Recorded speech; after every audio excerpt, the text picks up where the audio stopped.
नमस्कार साथियों। ज्योतिष शास्त्र के अध्ययन क्रम में इस भाग में हम सूर्य ग्रह के उपायों के विषय में जानेंगे। सूर्य ग्रह हमारी जन्म कुंडली में पिता का कारक माना जाता है। सूर्य ग्रह आत्मा का कारक है। सूर्य ग्रह राज्य, सरकार इत्यादि का कारक माना जाता है। सूर्य ग्रह से अगर हम शरीर के अंगों के विषय में बात करते हैं तो वहां पर नेत्रों का कारक सूर्य ग्रह माना जाता है। हमारी हड्डियों का कारक सूर्य ग्रह माना जाता है। इसके अतिरिक्त सूर्य ग्रह यश, प्रसिद्धि, मान सम्मान का भी कारक माना जाता है। तो ये सभी विषय हम सूर्य ग्रह से विचार करते हैं। जब भी हमारी जन्म कुंडली में सूर्य ग्रह शुभ स्थिति में होता है तो इन सभी विषयों से हमें लाभ प्राप्त होते हैं। हमारे पिता के साथ मधुर संबंध रहते हैं। राज्य अथवा सरकार से हमें लाभ प्राप्त होते हैं। हमारा यश, मान सम्मान, प्रसिद्धि बढ़ती है। तो जब भी सूर्य ग्रह जन्म कुंडली में शुभ स्थिति में होगा तो इन सभी विषयों से हमें लाभ प्राप्त होते हैं। वहीं पर अगर जन्म कुंडली में सूर्य ग्रह अशुभ स्थिति में है तो वहां पर कहीं ना कहीं इन विषयों से हमें हानि प्राप्त होती है। तो यहाँ पर हम सूर्य ग्रह जब भी हमारी जन्म कुंडली में अशुभ स्थिति में होता है अथवा शुभ होकर के फल देने में असमर्थ है तो उस अशुभता को दूर करने के लिए, बल को बढ़ाने के लिए हमें कुछ उपाय करने होते हैं। उन उपायों के विषय में विस्तार से जानेंगे। लेकिन उससे पहले हम यहाँ पर देखेंगे हमारी जन्म कुंडली में सूर्य ग्रह किस अवस्था में अशुभ माना जाएगा। साथियों, यहाँ पर 6, 8, 12 अगर इन भावों में सूर्य ग्रह स्थित हो तो वहां पर हमें सूर्य ग्रह के अशुभ परिणाम प्राप्त होंगे। वहां पर सूर्य ग्रह अशुभ माना जाएगा क्योंकि 6, 8, 12 ये बुरे भाव है। यहाँ पर बैठा कोई भी ग्रह अपने शुभ फल नहीं देता है। और वहीं पर 6, 8, 12 इन भावों का स्वामी ग्रह अगर सूर्य हो तो भी कहीं ना कहीं सूर्य ग्रह अशुभ फल देने में सहायक होता है। इसी के साथ सूर्य ग्रह अगर अपनी नीच राशि में हो, तुला राशि सूर्य की नीच राशि है, तो वहां पर भी सूर्य ग्रह अशुभ माना जाता है। इसी के साथ सूर्य ग्रह शनि, राहु, केतु जैसे पाप ग्रहों के साथ हो तो भी वहां पर सूर्य ग्रह अशुभ माना जाता है। तो ये सभी मापदंड हम सूर्य ग्रह को लेकर के देख सकते हैं। अगर सूर्य ग्रह 6, 8, 12 जैसे भाव में है, 6, 8, 12 जैसे भावों का स्वामी है अथवा नीच राशि में है, पाप ग्रहों के साथ है, तो वहां पर सूर्य ग्रह के हमें अशुभ परिणाम प्राप्त होंगे। तो वहां पर हमें सूर्य ग्रह के शुभ फलों को प्राप्त करने के लिए अथवा सूर्य ग्रह के अशुभ फलों को कम करने के लिए कुछ उपायों को करना होता है, जिस विषय में हम यहाँ पर विस्तार से जानेंगे। तो आइए चलते हैं क्रमशः सूर्य ग्रह के उपायों के विषय में जानते हैं। सूर्य ग्रह पिता का कारक है, तो यहाँ पर सूर्य ग्रह का सबसे पहला उपाय यही है, हमें अपने व्यवहार में अपनाना चाहिए। हम अपने पिता का सम्मान करें, पिता को आदर दें, कभी भी पिता के साथ वाद विवाद ना करें, तो वहां पर सूर्य ग्रह शुभ स्थिति में आ जाएगा। इसी के साथ अगर सूर्य ग्रह की महादशा चल रही है, अंतर्दशा चल रही है, तो वहां पर हम सूर्य ग्रह के व्रत को भी धारण कर सकते हैं। रविवार के दिन हमने सूर्य ग्रह के लिए व्रत धारण करने हैं। ये व्रत हम शुक्ल पक्ष के रविवार से प्रारंभ कर सकते हैं और इन व्रतों के साथ अगर हम सूर्य ग्रह के बीज मंत्र का भी जाप करते हैं तो भी वहां पर हम सूर्य ग्रह की अशुभता को कम कर सकते हैं, सूर्य ग्रह के बल को बढ़ा सकते हैं। साथियों, सूर्य ग्रह के बीज मंत्र ओम ह्राम ह्रीम ह्रौं सह सूर्याय नमः, यह सूर्य ग्रह का बीज मंत्र है और इस बीज मंत्र को जपते हुए अगर हम रविवार का व्रत रखते हैं तो वहां पर हमें अच्छे लाभ प्राप्त होंगे। इसी के साथ हम सूर्य गायत्री का भी जाप कर सकते हैं प्रतिदिन 108 बार अथवा रविवार को अगर 108 बार हम सूर्य गायत्री का जाप करते हैं तो वहां पर भी हम सूर्य ग्रह की पीड़ा का शमन कर सकते हैं, सूर्य ग्रह के बल को बढ़ा सकते हैं। इसके अतिरिक्त सूर्य ग्रह का यंत्र धारण करें। साथियों, अगर सूर्य ग्रह की महादशा चल रही है, सूर्य ग्रह फल देने में असमर्थ है, सूर्य ग्रह शुभ होकर भी फल देने में असमर्थ है अथवा अशुभ फल दे रहा है, तो वहां पर हम सूर्य यंत्र को धारण कर सकते हैं। भोजपत्र पर अनार की कलम से, रक्त चंदन की स्याही से अगर हम सूर्य यंत्र का निर्माण करते हैं और उस सूर्य यंत्र को विधि पूर्वक तांबे की ताबीज में धारण करते हैं तो वहां पर भी अच्छे लाभ प्राप्त होंगे। और यह यंत्र हमने विधि पूर्वक पूजन करके रविवार के दिन धारण करना है। तो वहां पर हम सूर्य ग्रह के अशुभ फलों को कम कर सकते हैं, सूर्य ग्रह के बल को बढ़ा सकते हैं। इसी के साथ अगर रत्न की बात करें, सूर्य का रत्न माणिक्य माना जाता है, तो यहाँ पर हम माणिक्य को तांबे में धारण करते हैं। साथियों, अगर आपका जन्म कुंडली में सूर्य ग्रह शुभ भावों का स्वामी है, त्रिकोण का स्वामी है, शुभ स्थिति में है, तो वहां पर सूर्य ग्रह की महादशा के अंतर्गत हम माणिक्य धारण कर सकते हैं। माणिक्य को धारण करने के लिए हमें रविवार के दिन विधि पूर्वक पूजन करके अगर हम माणिक्य धारण करते हैं तो वहां पर हमें अच्छे लाभ प्राप्त होते हैं। यहाँ पर जब भी रत्न की बात आती है तो जातक को, व्यक्ति को अपनी जन्म कुंडली का विश्लेषण अवश्य करवाना चाहिए। ज्योतिषीय परामर्श के अनुसार ही जातक वहां पर माणिक्य रत्न को धारण करे। सूर्य ग्रह हमारी जन्म कुंडली में शुभ स्थिति में हो अथवा अशुभ स्थिति में हो, दोनों ही अवस्थाओं में हमने सूर्य ग्रह को जल देना है।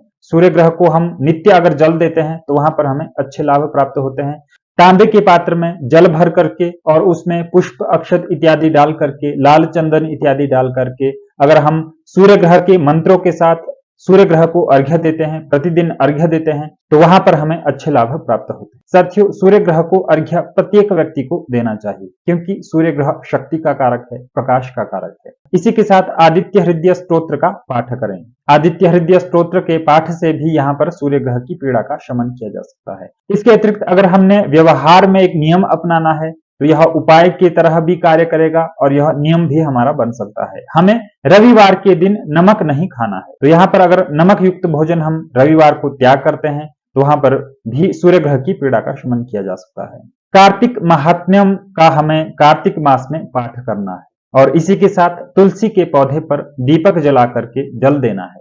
तो इस उपाय से भी हम सूर्य ग्रह की पीड़ा का शमन कर सकते हैं और यह कार्तिक महात्म्य का पाठ हमें कार्तिक मास में ही करना है, तो यहाँ पर हमें अच्छे लाभ प्राप्त होंगे। इसके अतिरिक्त सूर्य ग्रह हमारी जन्म कुंडली में अशुभ अवस्था में है, पीड़ित अवस्था में है, हमें अशुभ परिणाम दे रहा है, तो वहां पर हम सूर्य ग्रह की वस्तुओं का दान कर सकते हैं।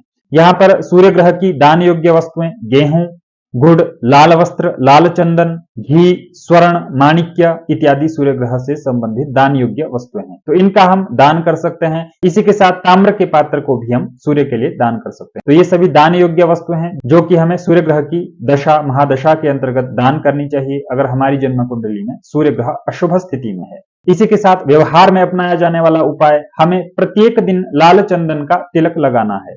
प्रतिदिन नित्य अगर हम लाल चंदन का तिलक धारण करते हैं तो वहां पर भी सूर्य ग्रह से तेज को बढ़ाया जा सकता है, सूर्य ग्रह के बल को बढ़ाया जा सकता है और सूर्य ग्रह की अशुभता को कम किया जा सकता है। इसी के साथ संक्रांति के दिन तुला दान करें। अवश्य ही हमें संक्रांति के दिन तुला दान करना चाहिए, तो उससे भी सूर्य ग्रह की पीड़ा का शमन किया जा सकता है। इसी के साथ तांबे के पात्र में रखे हुए जल को हमने पीना है। रात्रि के समय हम अपने पास तांबे के पात्र में जल रखें और प्रातः काल अगर हम उसको पिए तो वहां पर हमें अच्छे लाभ प्राप्त होंगे।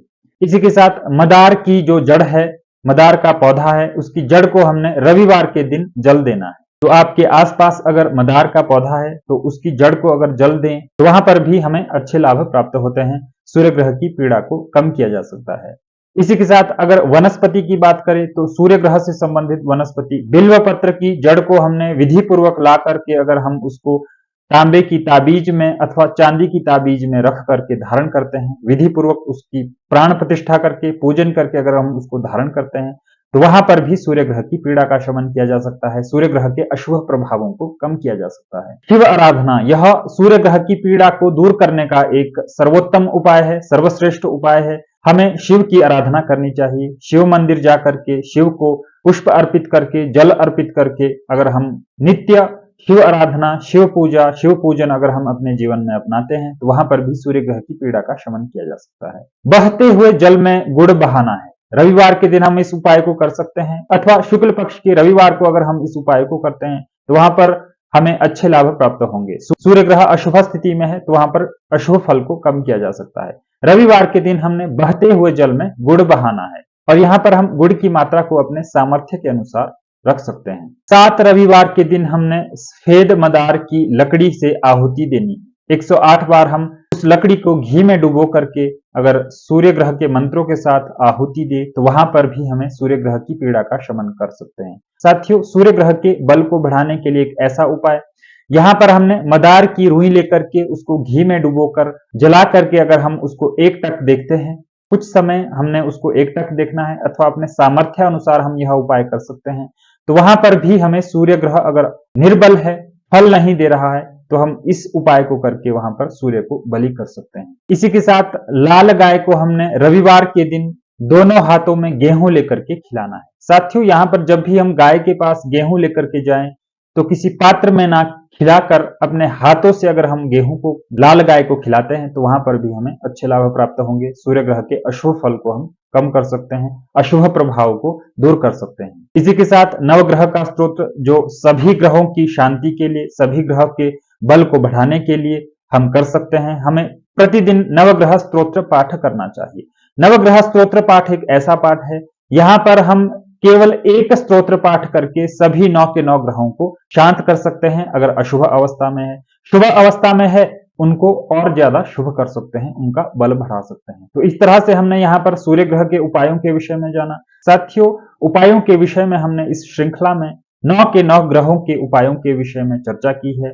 जब भी हमें कोई ग्रह महादशा के अंतर्गत, दशा के अंतर्गत अशुभ फल दे रहा है, तो हम अगर इन उपायों को उस ग्रह की महादशा के अंतर्गत करते हैं, तो हमें अवश्य ही वहां पर अद्भुत लाभ प्राप्त होंगे। तो इसी के साथ मिलते हैं अगले भाग में। नमस्कार।